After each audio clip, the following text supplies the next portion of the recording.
everyone, and welcome back to Casual Climbers, the podcast by and for beginning hikers. I'm your host, Donna Patrick, and alongside me is my husband and adventure buddy, Roy. Hi. Hi, Roy. So in this podcast, we provide you with tips, tricks, and reviews of some of the many hiking trails in the Blue Ridge area. Now, we may be unfit hikers, but we love the outdoors, and we want to share our experiences with you. In today's full episode, we are in North Carolina and discuss the Whiteside Mountain Trail in Nantahala National Forest. We also have a fun fact about a daring rescue on the mountain in 1911 and review some battery-powered warming gloves that are great for these winter hikes. So what do you say, Donna? Ready to get started? Let's go.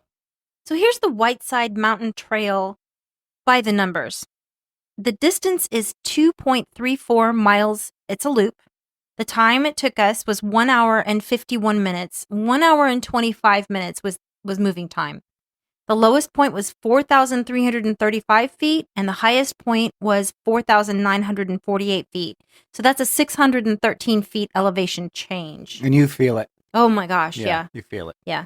The friendliness, pets are allowed. It's not mobility friendly. Not at all. No, because there's too many steps and even boulders and rocks and stuff like that. So And mud that was frozen. Right. Yes. Yeah. Yeah. I don't know how mentally prepared I was for that. Yeah. So first, let's start here. To get there, search for Whiteside Mountain Trailhead in Highlands, North Carolina. Now, the parking area is decently sized. Maybe 25 cars can get in there. And there is a bathroom, but the reviews of the bathroom are that it's disgusting. We didn't even try. Although I would say probably if you're going to try a bathroom that may have been rated disgusting, colder weather is probably going to keep that. It'll keep the smell down, but I don't know about the mess. Yeah. And because we've been in some where there's like flies and stuff. COVID masks are pretty great for that. Yeah. You're right. It's there, I guess, if you have an emergency. Yeah. Yeah, if you haven't, there at least is something there. Yeah.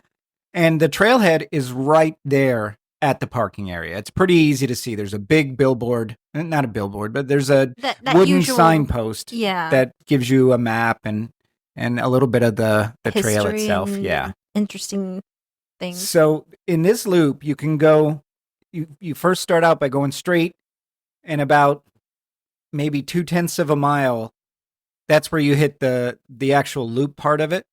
And you can go clockwise or counterclockwise. Yes. And we had read ahead, and some people had recommended we went counterclockwise. The All Trails and Komoot apps will tell you to go clockwise. But the people who review the trail, and we're recommending the same, go counterclockwise. Yeah. So here's the difference. When you go counterclockwise, your climb is steeper and it's a little bit more challenging. And the backside of it, coming back on the other side of the loop, is a much more gradual descent. Right. So here's the thought process. Some people think, okay, so if you go clockwise, you're going to be coming down steps that we went up by going counterclockwise. And I want to be very clear. These are not all wood or concrete steps. We're talking scrambling up rocks, pulling yourself up with a branch. We're not talking about handrails or anything civilized. No. And I would much rather go up those than come down them because your footing is way worse coming down. Well, and gravity is pulling you when you're coming down too. Here's what I'll say. I appreciate doing the harder part of any trail. If it's going to be a loop, the harder part of the trail when I'm fresh, when I'm at the beginning. Absolutely. When I'm done, when I'm at the end of the trail, doing the easier, more just gentle slope, just to walk back to the car, that is my preferred way of doing it. I agree. Yeah, I agree. It's a much better way of doing it. So there is I guess we can call it a hack. If you don't want to do the whole loop and you just want to get to the view part, which we're going to talk about in a minute. Yeah. You can just go clockwise, get to the view part, and then come back down. Right. The same way you came. You won't do the full loop, but you're going to get to the vistas that we're going to talk about here in a minute. Mm-hmm. So that is a way to go. But my personal recommendation, and Donna may disagree, is to go counterclockwise and go up the hard part first rather than try to come down the hard part. I don't disagree. I don't. Okay. If you're going to do the hard part, do it when you're fresh. And so we should also tell people, when we got there, it was frozen. Mm-hmm. Everything was frozen. There was snow on the ground. Not much. It was just a dusting. But there were tremendous icicles. Tremendous. When you look on our photos that we're going to post on Instagram, you're going to see a wall of ice. Yeah. I looked at that, and honestly, I want to go back there in the summer just to see, is this like some giant waterfall? How were these huge icicles Yeah, there? we're talking 5 and 6 feet waterfalls, and up toward the top, there were 10 and 15 feet long icicles. Yeah. Icicles. Thank you. They're huge, and they're 6 inches in diameter. They're massive. Yeah. So when we were coming toward the end of the hike, you could hear them eerily because it was warming up, and it was like kind of cracking, and some of them were falling. And I was like, thankfully you're not hiking directly under these things because they are murder icicles. Yeah.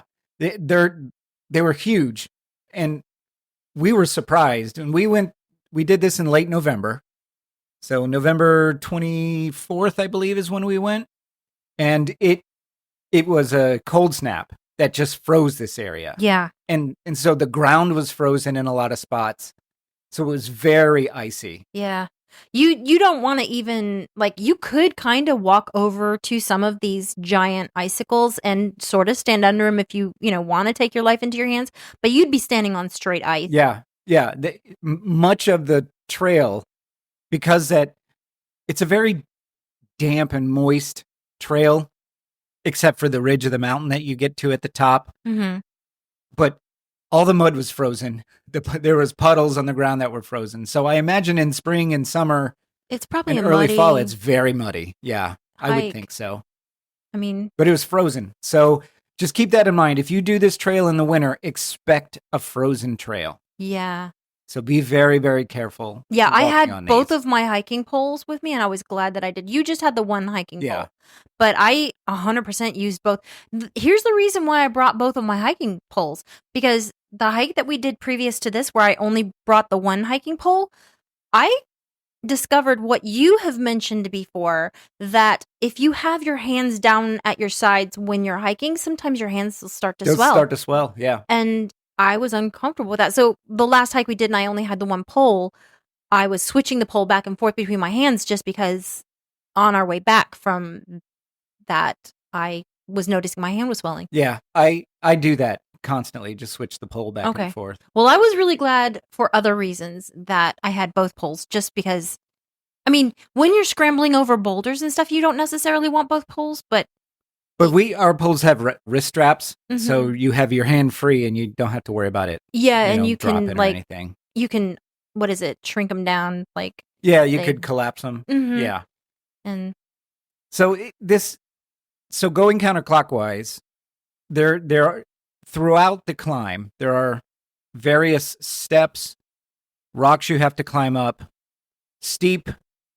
I don't want to call them steps, because it's not really a step, a steep incline from dirt and rock up to another dirt and rock area, over trees and stuff like that. It's a challenge. Mm-hmm. It's a challenge. It's very difficult. And we encountered so much ice that we had to go extra slow. And I'm so glad we went counterclockwise, because without question, I'm sure I would have fallen coming down with that ice that was all over the place. Right.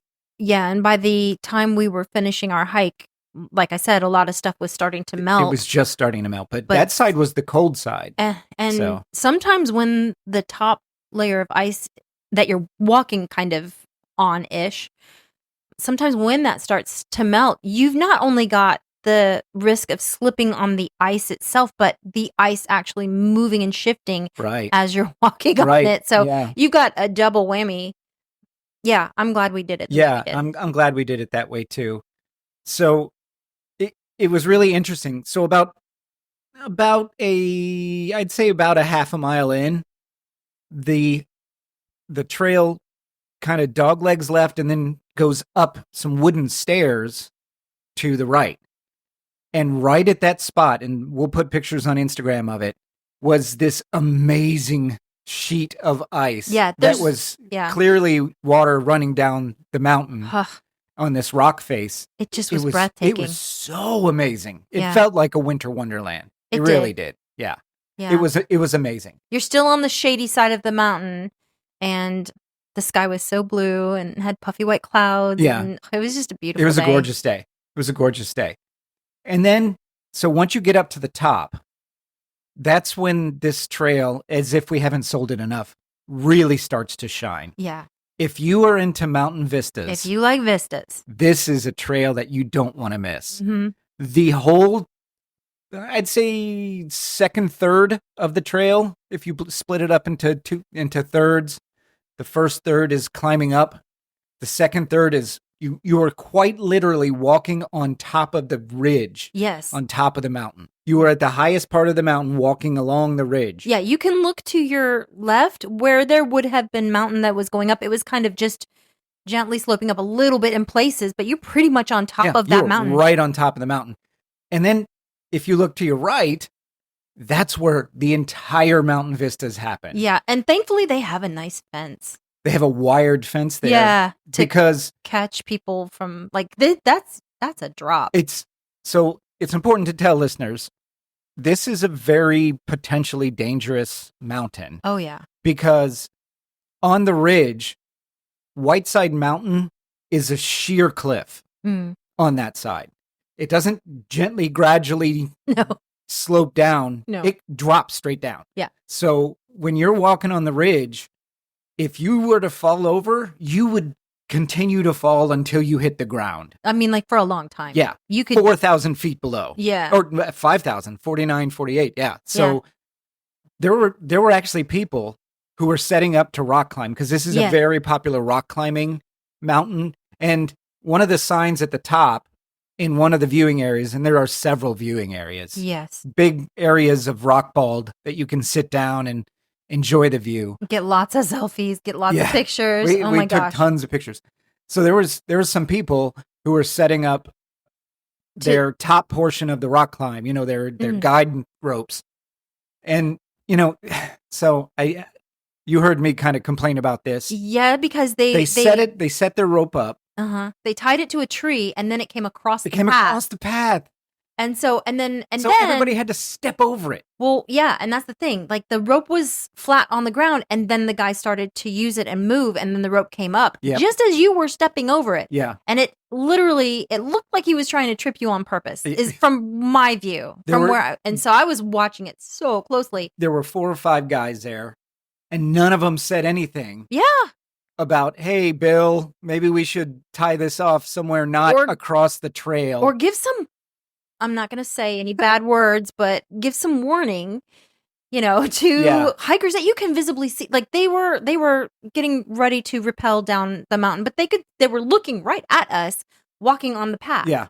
And this is a very popular path. Yeah. We got there pretty early in the morning and the parking lot was almost full. Mm-hmm. So, and this was very a cold day. Yeah.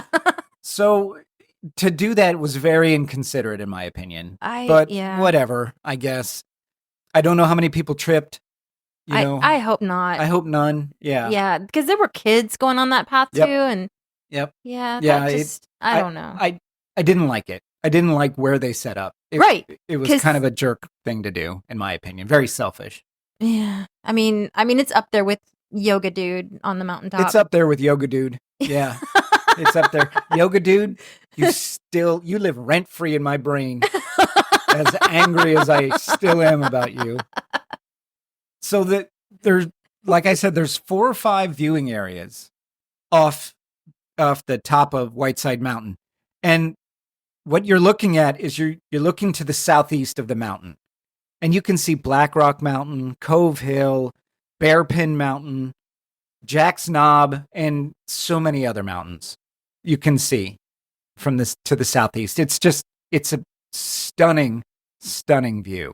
Yeah. And you get so many of them. Oh, yeah. Yeah. We got to the first one and we sat down and we really took it in because I guess I kind of thought that was the best view. The first view that we got to, that was the bald rock and the view just took it in, and then okay, all right, I'm ready to walk away from Yeah, it. I was honestly expecting that to be, okay, this is the payoff. But then you hike a little bit more, and then there's another bald area that has and we were like, huh, this might be even better. Huh, this might be even better. Yeah, it's amazing. Now, it's the same view because you're walking along the same ridge, but it does give you a little different perspective each time, I think. Yes. Yeah, I think so too. And then we got to that one place where there was like a deck that was built out. Yep. And a viewing area, and that was special too. That was gorgeous as well. And that one was particularly nice because it goes out from the mountain a little bit. Yeah. And you can look at the side of Whiteside Mountain and see how sheer it is. Yes. So that one was nice too. And then you keep going and there's yet another one that's right there. But when you get to the built out deck platform thing, you're coming to the end of the views. I mean, there's a It's very close. There's one more viewing area past that. But yeah. Now this is going counterclockwise. So if you're going clockwise, and if you want to just do the easy part of it and then go up to the vistas and then turn around and go back, don't stop at the don't deck. stop at the first one. Just keep going until because there's you like don't see any more vistas. really, really good vistas. I mean, if somebody is rappelling down the mountain, well, make sure you step over their rope. Don't cut their rope. Of course not cutting their rope. What kind of stuff goes on in your mind? I'm just... No, that's not... I don't care how... I said don't, Donna. I said don't cut the rope. The fact that you said it at all means that... I'm just saying, if somebody was, trying to enjoy their hike and they cut the rope, I don't know that I would be so angry Yes, you would. Anybody would. That would be the wrong thing to do.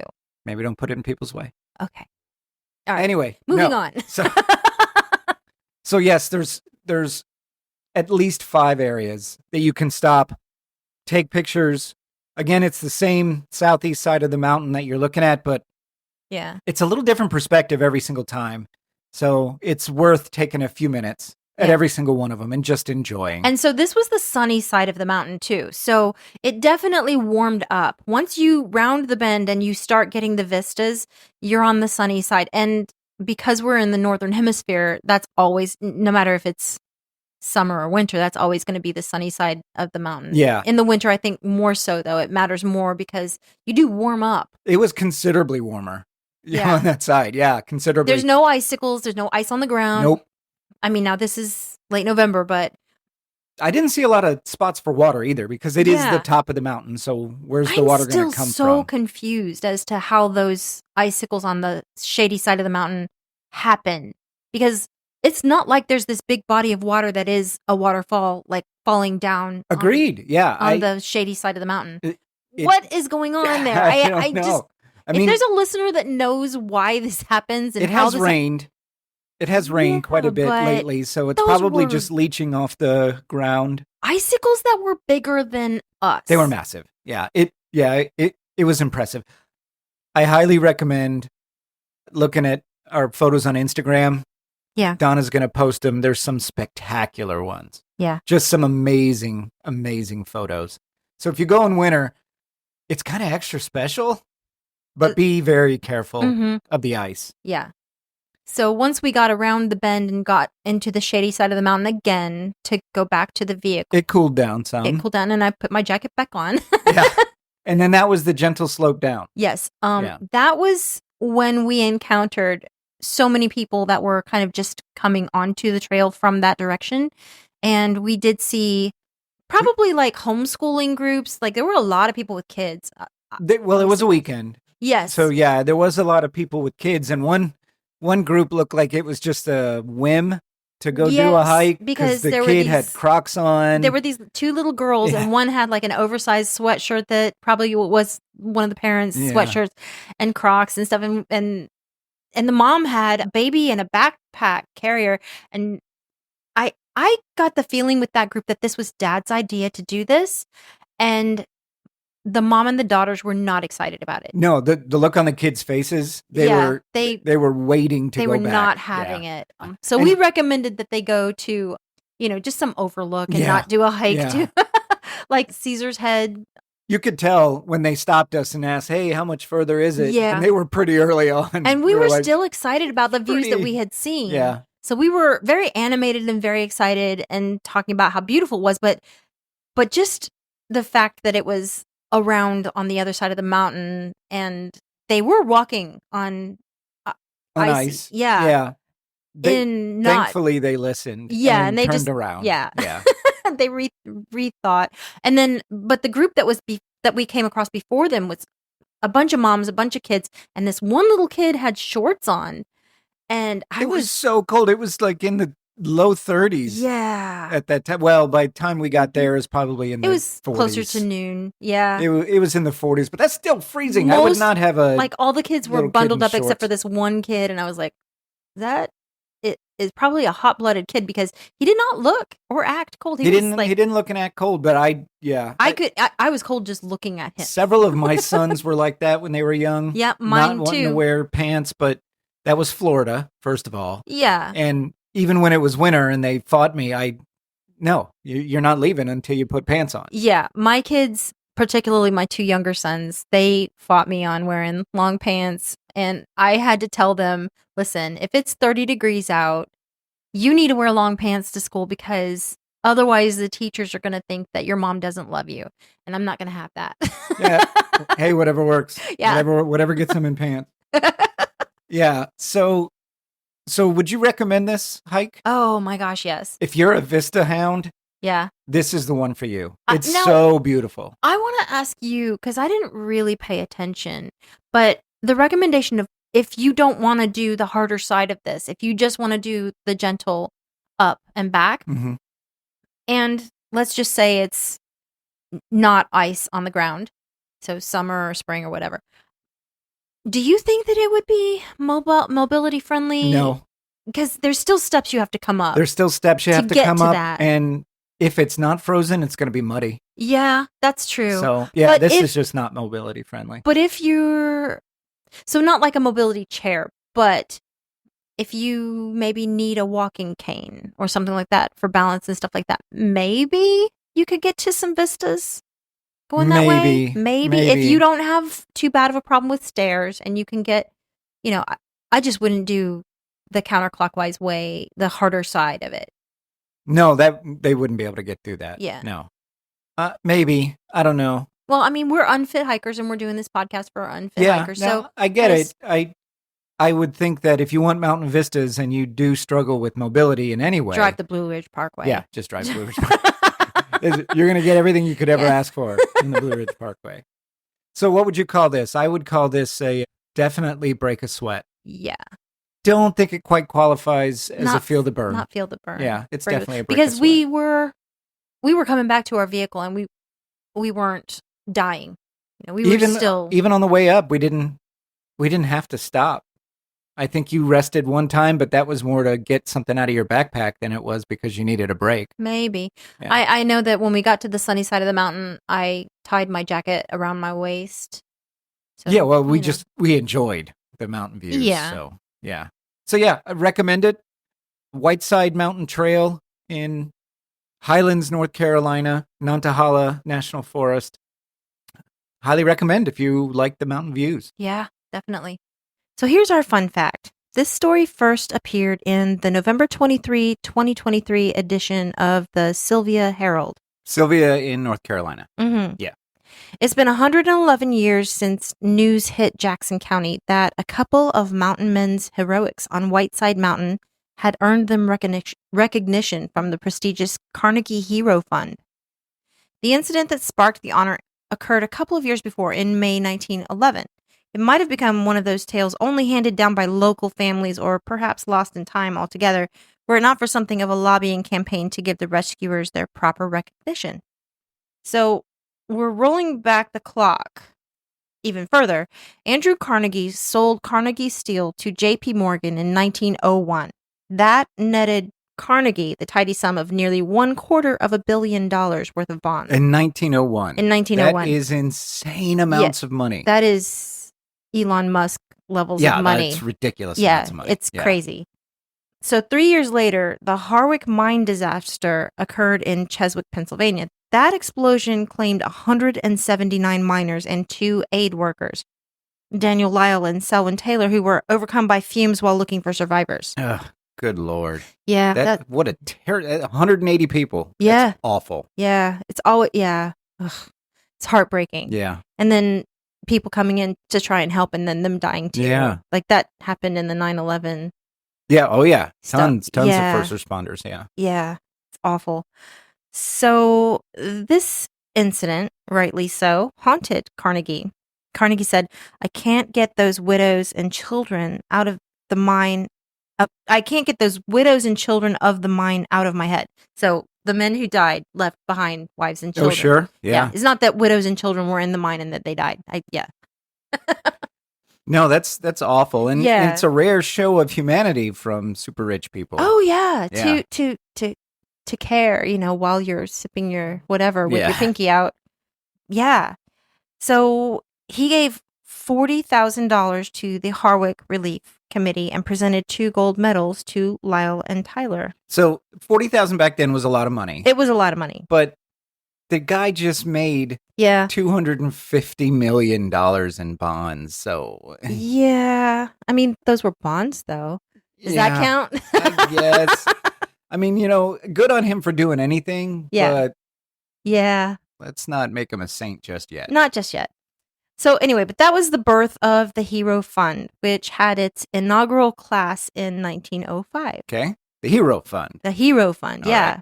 Like Captain America stuff.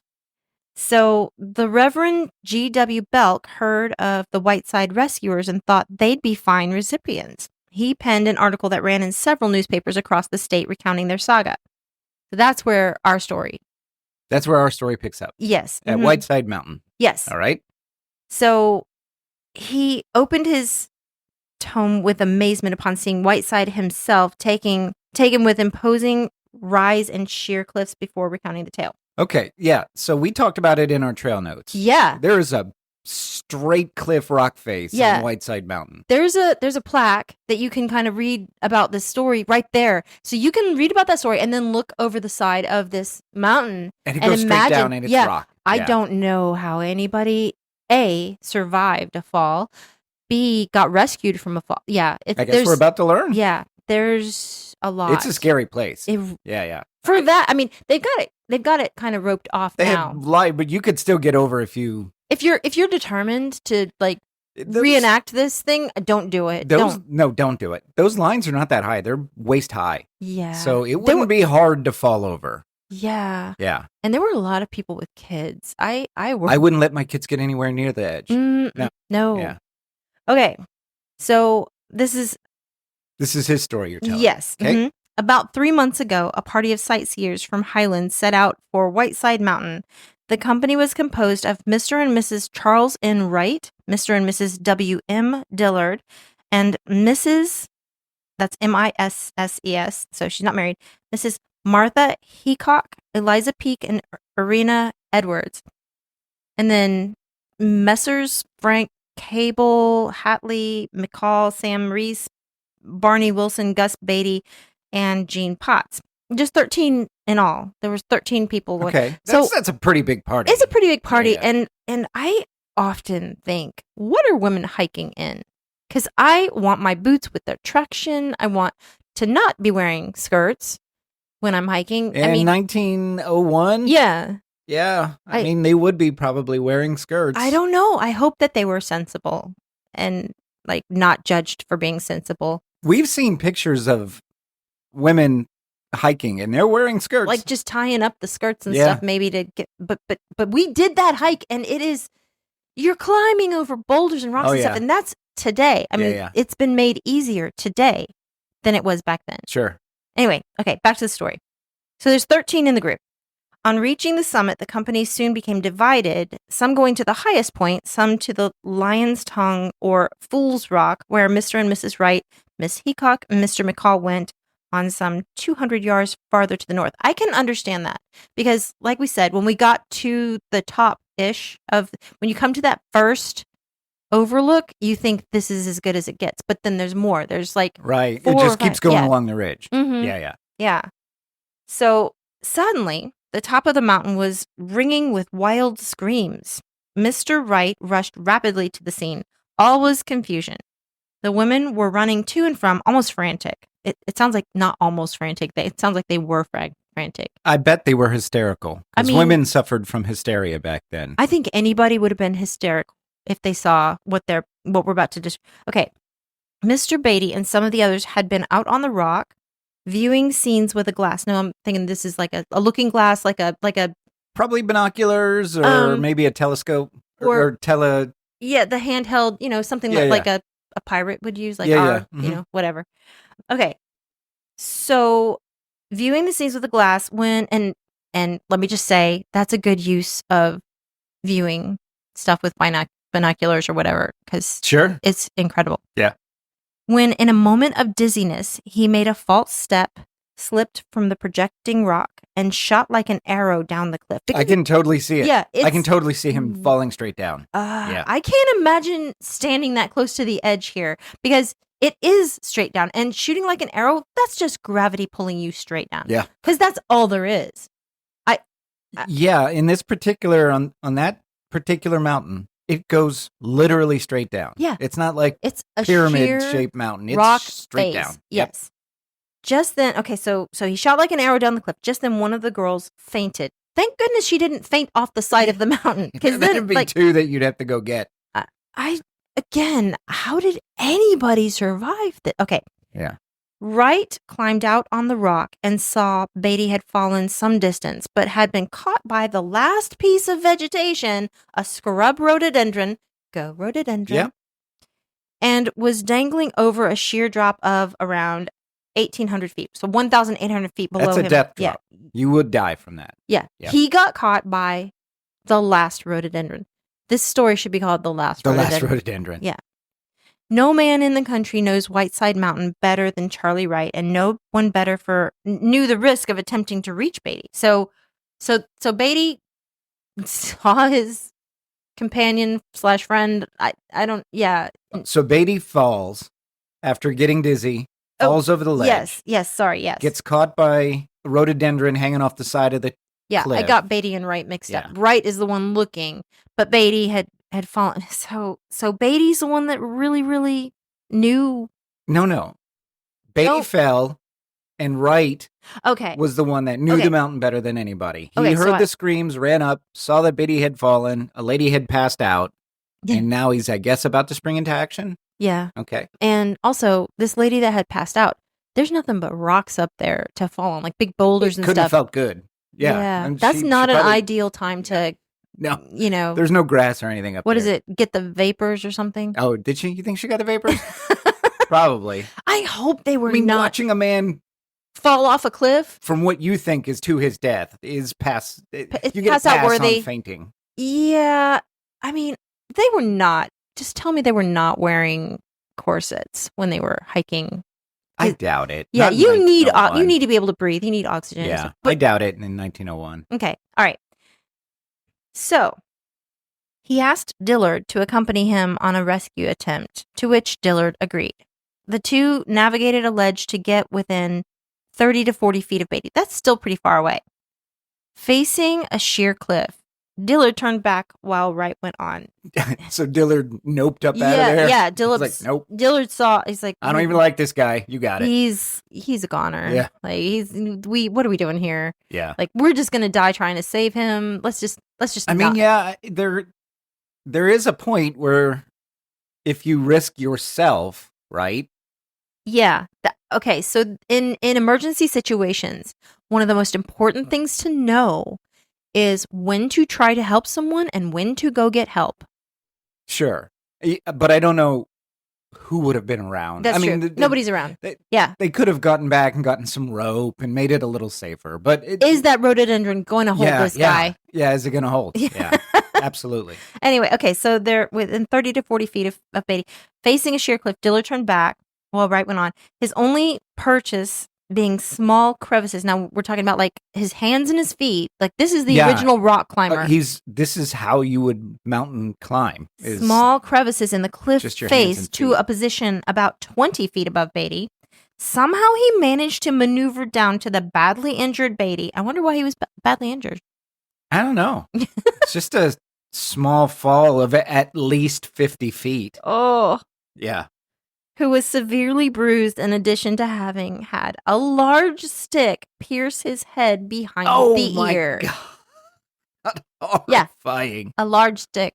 And this is, what year is this? 1901? 1901, the Yeah. guy falls I feel 50 plus feet. We don't know how far. It Mm. doesn't exactly say. And then he gets wherever jammed that in the rhododendron head was. Yeah. with a rhododendron stick. Oh, gosh. I mean, okay, so and also I feel like back in this day people minimized things, right? So it like oh, it's just a scrape. Oh, just rub dirt in it. Oh, this or that.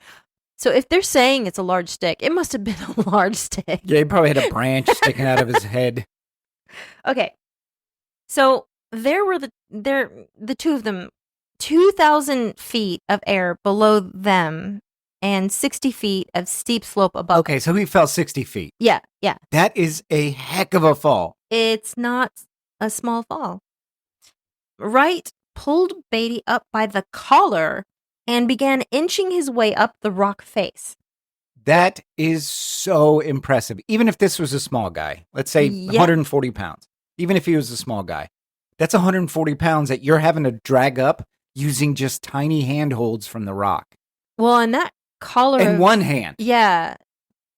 Let me just say, that shirt was well made. If he's pulling him up by the collar, those threads did not come apart. Yeah, today I would have just ripped He didn't right just off. well, no, I'm not saying that. I'm just maybe, but like he got that from a good store, or that was very sturdy material, or I don't know. It's funny that my mind went. It is very funny that your mind went to how like well I'm just the shirt was picturing made. the man falling in, the guy having a shirt collar in his hand. Like, oh, I guess I'm just gonna get myself up to the top now.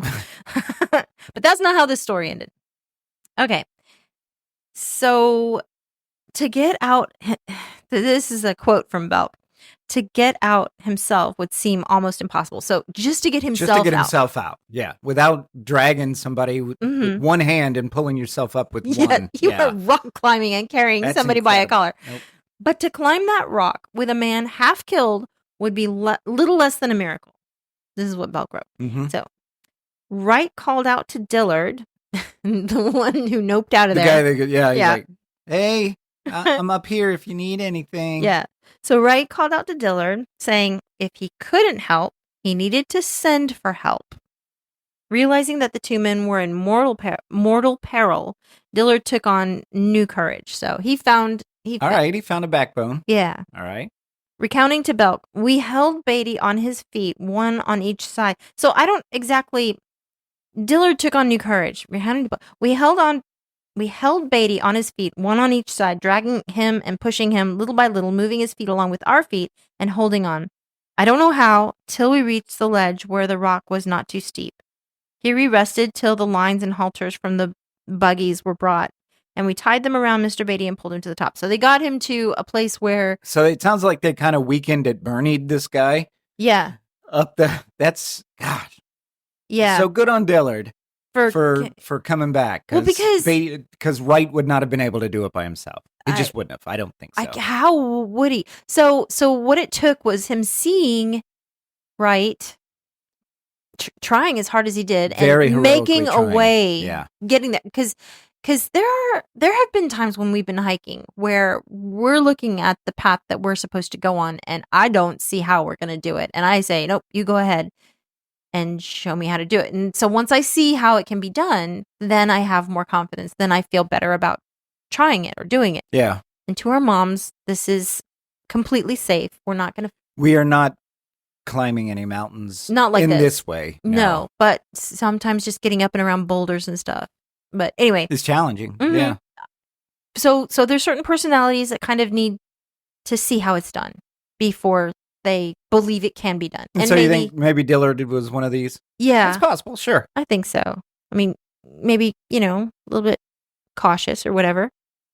Belk concluded his report. No report of this incident has been given to the papers. A man must see the mountain to be fully impressed with the degree of heroic nerve necessary to do such a deed. Absolutely. I believe that. Yeah. I mean, if you don't know what this looks like, just imagine a 2,000-foot sheer rock face that's straight up and down. Yeah, but those words don't do it justice. I couldn't imagine it. No, it doesn't. Unless I'd actually been up there. Yeah. and you're looking out and you're in awe. But then when you think of somebody falling off the side and you're tasked with rescuing them, that's a complete. My hands are getting sweaty just thinking about that. A gentleman who knew all the facts said to me, Charlie Wright is the only man in this country, in my judgment, who has the nerve and the courage even to have attempted to rescue Gus Beatty from the edge of that cliff. And after seeing the place, I am of the same opinion. If any man ever deserved any man ever deserved the hero medal, Charlie Wright is that man. And next to him, W.M. Dillard. These men told me that no sum of money could tempt them to undertake it again. Yeah. I don't blame them, but holy nuts. That's impressive. Yeah, no, I would not tempt fate. If Mr. Carnegie ever gave a medal to men who deserved it, let him give medals to Charlie Wright and W.M. Dillard. So, over the years, the story's details have changed in varying accounts, including Beatty falling when showing off for the girls in the outing. I believe that one. Probably. Yeah, and whiskey being involved. Also believe that one. Yeah. I'm not about bringing whiskey to the top of a No mountain. way. No. Getting to the edge. No, that's not. I love a good Scotch whiskey. I will never drink on a mountain. No. Nope. I mean, unless it's a super safe. No, unless it's a hill. Let's just call it a hill. A grassy hill that you can just walk up. Then maybe. I'm tethered to the top somehow. Yeah. Okay. In a 2015 article in The Herald, Gary Carden recounted a number of mythical tales emerged about the incident, and Gus was often asked about the bottle of whiskey in his pocket. Gus said that the bottle broke in his fall. He also noted that he never touched another drop of whiskey. So that is indicative That tells me he was drinking up there. Yep. And he got cured of his whatever. Yeah, okay. Instead, he became a gifted carpenter, and his handiwork can still be seen in a number of houses in Highlands. I really like. I don't know. Have we driven through Highlands? I like the name. We had to drive through Highlands to get here. I thought so. Yeah. Okay. Yeah. I love that name. It's a great name. Yeah. Highlands. Gus once told an interviewer, "I built good houses, and I wish folks would remember that instead of the fact that I fell off Whiteside Mountain." That's unfair. That is unfair. What are we going to remember? The fact that you had nice sconces in this one house, or the fact that you fell off a mountain and a man heroically rescued you? If I lived in a beautiful house that was built by this guy, by Gus, I would be like, "Hey, come here, look at this house. It was built by the guy that fell off Whiteside Mountain." Do you see the banister on this stairway? You know who built it? The drunk guy who fell off a mountain. He not drunk anymore. Yeah. The Jackson County Journal reported that the Hero Awards on November 13, 1913, Wright received $2,000 and a gold medal. Dillard received a silver medal and $2,000. So well-deserved, both of them. I think so. Well-deserved, both of them. I actually looked it up. $2,000 in 1913 would be the equivalent to approximately $63,780 today. That's wow. That's life-changing money back then. Yeah. It would, yeah. It would be enough for a house. Yeah. Yeah. Well, I mean, no, what I'm saying is, like, inflation-wise, $2,000 would buy you what $63,000. No, I know, but houses, you could buy a house for $2,000 back then. Yeah. So maybe actually, because $63,000 today, sadly, doesn't go as far as not nearly as far as it did back then. This was right at the beginning of the Depression, so yeah, that's true. Yeah. That's an impressive story. So good on them. Is it Charles Wright? Was that his name? I think. Hang on. Yeah, I got to go back up and look. Yes, Charles Wright, and I'm guessing William Dillard. It says W.M. Dillard. I'm going to guess William. Could be Walter. Gosh. Could be Whit. Why do I? Yeah, it's definitely Charlie Wright. So good on you out there, Charlie Wright. If you're listening on a Celestial podcast app, if you have one. But that's impressive. So that's a good fun fact. Thank you, Donna. Yeah, and I'm actually glad that Dillard got recognition as well, because he decided he did help, right? Yeah. He did take a risk to go back down and help this guy up. Yeah. So, yeah, that's courageous. He might have noped out first, but he went back. Yeah. Yeah. So today's product review is the Latite LATIT upgraded heated gloves that are bought on Amazon. Mm-hmm. So this can be purchased for $38.99. Yeah. So they have three size. They have small, medium, and large. You got the medium because these are men's gloves. The large right now are $39.99, but Okay, it's so just they're a dollar $1 different. more. Yeah. So depending on the size, you get 30, 38, 39 or $40. Yeah. These gloves are electric heated gloves equipped with two rechargeable 7.4 volt, 2200 milliamp lithium batteries. And they heat for between 2.5 and 6.5 hours, depending on the temperature that you set it to. And this is what I Correct. really want to talk about. Yeah. In these particular ones, you can adjust the temperature to a very specific range. Now, the temperatures are shown in Celsius, but it heats between 100 and 150 degrees Fahrenheit. Which is, what are the numbers? It's like 40, 60 Celsius. Yeah, I don't remember the Celsius conversion thing, but the numbers do show in Celsius. And so basically, here's what my recommendation is. Set it to a temperature that feels comfortable for you. Doesn't matter what the number says, but set it to a temperature that feels comfortable. One of the really nice things about it is, so the batteries, there's one battery in each glove, and you can charge it. It comes with a USB charger. Mm-hmm. It took about 2 hours to charge. Not too long. Yeah, I charged them the night before, and we wore them yesterday. I had them on for maybe an hour total of the 2-hour hike that we did, and they worked great. Yeah, what's nice, so I have some battery heated gloves as well that I got a couple of years ago. Mine are thicker, which are a little bit more complicated for holding a hiking pole or climbing or anything. These are thinner, and so I think you have more maneuverability with your hand. Also, you could touch your phone and get your phone to, Yes, which is huge for us because we do a lot of, we take a lot of pictures, and I'm checking the map app for on all trails. So I had no problems at all using any of the fingers to unlock my screen, change between apps, any of that stuff. And one of the really neat features, now yours just has kind of an on and off button, right? Yeah. But I think it might have settings for different levels of temp. I think it's got like a low, medium, and high type It has thing. colors. It's got like red, yellow, green, something like that. Yeah. This one actually has the number display. Yeah, a number display. It shows you the battery life that's on it, and you can adjust the temperature in increments of 1. So you can set it to 62 degrees Fahrenheit or Celsius, or 60 degrees Celsius, or 54 degrees. So whatever is comfortable for you, and you can go up in increments of 1. And I found that extremely useful. Yeah. So here's the thing. If you use it on the lower setting, the battery life should last about 6 to 6.5 hours. If it's on the middle setting, it's 3 to 3.5 hours. And if it's on the high setting, your battery is going to last for 2 to 2.5 hours. So we're probably only going to bring things like this when it's really cold out. When it's real cold. Yesterday when we were hiking, we got there, it was 28 degrees. Yeah. And we left and it was 33, I think. Yeah. So it was pretty cold. Mm-hmm. It was pretty cold. But there were times where I turned off the heating functionality for it because my hands were plenty warm enough. Yeah. And so it's just really nice to have that extra.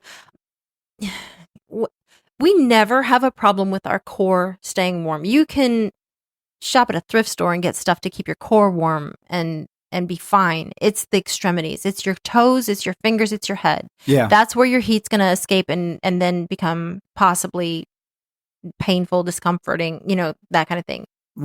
If you listen to our earlier episodes 1, 2, and 3, we did those in Paris Mountain in the winter in early 2024. And so now we're at the end of 2024. And I did not have heated gloves back then. And there was one hike that we did where my fingers were hurting so bad, even using pretty thick regular gloves, that you gave me your warming gloves, and my fingers finally retained some you were feeling in them. Yeah, you were thinking, how am I going to do my job if I have to have an amputation because it's frostbite? It was awful. And these yesterday felt nice. Yeah. Now, I want to caveat all of this by saying it was the first time I'd used it. Yeah. So I don't know how long they'll last. I don't know if it's going to retain the heat. I mean, If we use these for a month and then they die, we can come back and say, hey, yeah.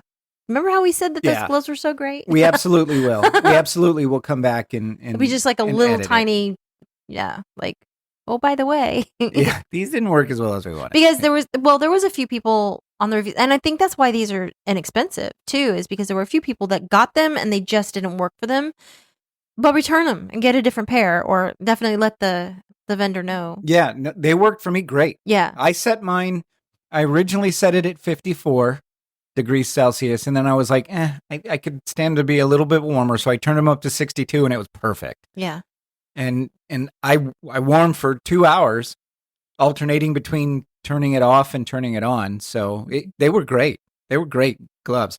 So yeah, I recommend them, and we will come back and give an update. Yeah, on how well they like I don't remember what kind of gloves that I had from years ago, but they're still working. But I do like the display on these. I like how you can really see, and seeing the battery life it's huge to me. Yeah. Right. So you can say, okay, we got another 2 hours and I've only got one bar. So maybe I turn them off or turn them down a little bit, to deal with it. So yeah, it's been really great. So we'll give an update, in a couple months, maybe towards the end of winter. I'll be able to tell you, nope, I've been wearing them all winter and they work great, or they stopped working or whatever. We'll give an update. But in the meantime, these work great right out of the box. I was super happy with them. My hands were comfortable the whole time. I had nice dexterity. I could touch the phone. I could change between apps. It was great. So that's our show this week, guys. The Whiteside Mountain Trail in Nantahala National Forest near Highlands, North Carolina. It's a great trail. We did this in early winter, and it was pretty much a winter wonderland. There were curtains of ice. There was snow on the ground. It was truly great. And then, of course, the pièce de résistance at the top was the vista after vista after vista. Mm-hmm. That was just wonderful to see. Don't fall off the mountain. Do not fall off the mountain. And then Donna had a fun fact about Charlie Wright and W. Dillard, thank you, who rescued Gus Beatty in 1901. Who did fall off the mountain. Who did fall off the mountain. Don't recommend. 0 out of 10. Yeah, 0. Lots of notes for Gus Beatty. Got a stick jammed in his head after falling 60 feet, and he was rescued. And somehow made beautiful houses afterwards. Yeah, and wants people to remember him for his houses. Yeah, not going to happen. But. And then we reviewed the Latite upgraded heated gloves. They really worked great right out of the box. As we said, we're going to give a review after some months of use in the next, maybe, 6-7 episodes from now. We'll give it an updated review. Is it cold that long here? Oh, I guess we are hiking. We got a long way to. We got still January and February, coldest months. Yeah, and we do hike every week. We do. And so that's it. That's our show this week, guys. Yep. Thanks so much for listening. Please like and subscribe to us. They can subscribe us too. They can subscribe us in whatever podcast app you use, and be sure to leave us a review, because that's how our show grows. Feel free to check out our trail photos at casualclimbers.com or on Instagram at Casual Climbers Podcast. If you have a question, comment, or just want to drop us a line, you can reach us at casualclimberspodcast@gmail.com. We love our emails. We love it. We do love our emails. And we got somebody that emailed us, and we're working on answering their questions and handpicking hikes for that person. Yep. If you want a hike recommendation, hit us up on email. We'll be happy to give you a recommendation. Just tell us if you have any limitations, if you have any, length or difficulty desires, we'll tailor our recommendation to you. Yep. Yeah. So, Donna, I'm thinking Gus Beatty fell 60 feet. And had 2,000 feet below him not for that rhododendron. The rhododendron is one of the rhododendron should have gotten a medal. It's the hero. He should have gotten a medal. And that's my point. I know he probably at the time felt he was unlucky, but he was incredibly lucky to land in the one spot that was between him and the ground 2,000 feet below. I mean, I would not want to be constantly reminded of one really stupid thing that I did. That's fair. That's fair. For the rest of my life, that would be uncomfortable. My point is, I'm thinking about planting a rhododendron at the bottom of our stairs. Oh, like in the middle of at the bottom? No. Yeah, I mean, it's only 3 stairs, but you can't be too safe. I think you can. I don't think you can. I'm going to go ahead and start on that. There's a handrail. No, I'm going to start on that. Use your hiking pole if you need it. I'm going to get working on that today. Okay. So, all right. See you out on the trail. See you on the trail.